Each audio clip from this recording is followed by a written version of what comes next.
దృశ్యం 3 first 2 parts నేనైతే తెలుగులోనే చూసాను. వెంకీ మామ, మీనా గారు యాక్టింగ్ అంతా చాలా బాగా నచ్చింది. ఇప్పుడు దృశ్యం 3కి వచ్చేసరికి తెలుగులో చేయలేదు, డైరెక్ట్ గా మలయాళం సినిమానే డబ్ చేసి తెలుగులో కూడా వదిలేరు. ఇన్ కేస్ మీకు తెలియకపోతే May 21 ఈ రోజే ఈ సినిమా రిలీజ్. ఇంకా సినిమా ఎలా ఉంది అని మాట్లాడుకోవాలంటే ఫ్రాంక్లీ నాకైతే అంతగా ఎక్కలేదు మాస్టారు.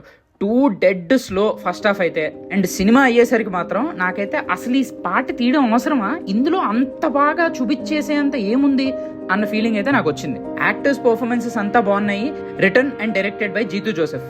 ఫస్ట్ 2 పార్ట్స్ అయితే ఓకే మాస్టర్, థర్డ్ పార్ట్ నాకైతే అస్సలు ఎక్కలేదు.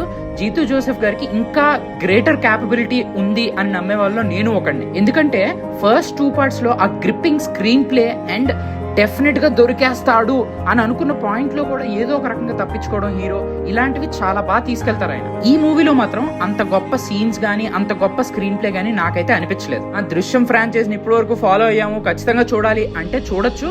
బట్ బేర్ ఇన్ మైండ్ చాలా స్లో ఉంది మూవీ. ఫస్ట్ హాఫ్ అయితే అసలు ఎటూ కదలదు. ఇన్ షార్ట్ లో రివ్యూ అయితే ఇది మాస్టర్, నాకైతే నచ్చలేదు. మీరు కనుక ప్లాన్ చేసుకుని సినిమా చూసిన తర్వాత ఎలా అనిపించిందో కమెంట్ సెక్షన్ మాతో షేర్ చేసుకోండి. Thank you.